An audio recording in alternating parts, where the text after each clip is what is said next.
The storm raged with relentless fury.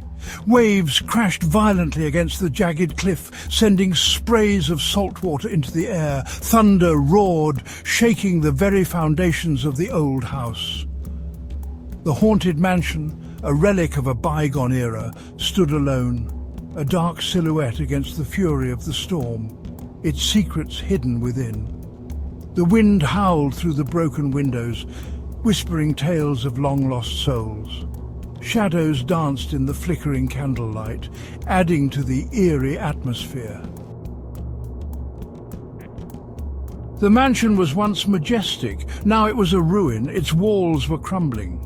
Ivy clung to the stone like grasping claws. Shattered windows stared out blindly. Inside, the air was heavy with dust, making it difficult to breathe. Cobwebs hung like ghostly drapes from the ceiling. The foyer was dark and foreboding, with shadows lurking in every corner.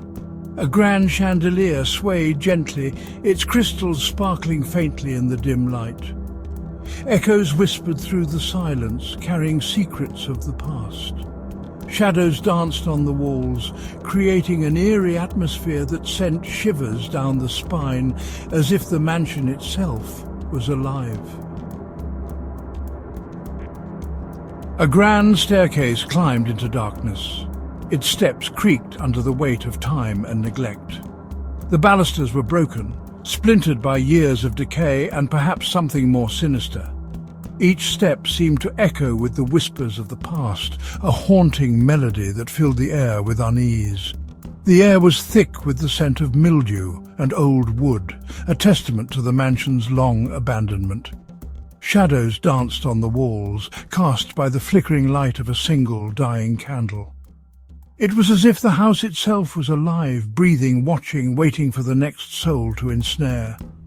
Claw marks scarred the railing, deep and jagged, as if made by some feral creature. Who made those marks? The question lingered in the air, unanswered, adding to the growing sense of dread that permeated the mansion. The marks seemed fresh, as if whatever had made them was still lurking nearby, hidden in the shadows, waiting to strike again. The very thought sent a chill down my spine, making me question my decision to explore this forsaken place. A cold hand touched my shoulder, sending a shiver down my spine. It was a touch that felt both real and otherworldly, a reminder that I was not alone in this forsaken place. I turned quickly, but there was no one there. Just the empty hallway stretching out before me, filled with the echoes of the past. The sensation lingered, a phantom touch that refused to fade, as if the spirits of the house were trying to communicate, to warn me of the dangers that lay ahead. A ghostly figure pointed down a hallway, its form barely visible in the dim light. Portraits lined the hallway, their eyes following my every move. They seemed to whisper secrets of the past, their voices a soft murmur that grew louder with each step. The air grew cold, almost freezing, as if the very essence of the house was trying to push me away. The figure's hand was skeletal, its bony finger directing me towards an unknown fate. The portrait's eyes seemed to glow with an eerie light, their painted faces twisted in expressions of sorrow and anger. A door stood at the end of the hall, old and wooden, its surface marred by time. It seemed to beckon me, a silent invitation to uncover the mysteries that lay beyond. The door's handle was cold to the touch, sending a jolt of fear through my body. It creaked open slowly, revealing a darkness that seemed to swallow the light. What lay beyond that door? The question gnawed at me, pulling me forward despite the terror that gripped my heart. A blood-red handprint marked the knob, a chilling sign of the horrors that awaited. I opened the door, my heart pounding in my chest. The handprint was still wet, the blood glistening in the dim light. It was a warning, a sign that whatever lay beyond was not meant to be disturbed. But curiosity and a sense of duty pushed me forward into the unknown. Ghostly children stared at me, their eyes wide with fear and sorrow. They seemed to be trapped in a moment of eternal despair, their presence a haunting reminder of the mansion's dark history. Their clothes were tattered, their faces pale and gaunt.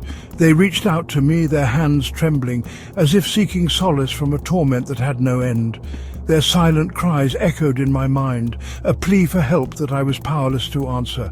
Their eyes were filled with fear. They reached for me, their hands trembling as if seeking solace from a torment that had no end.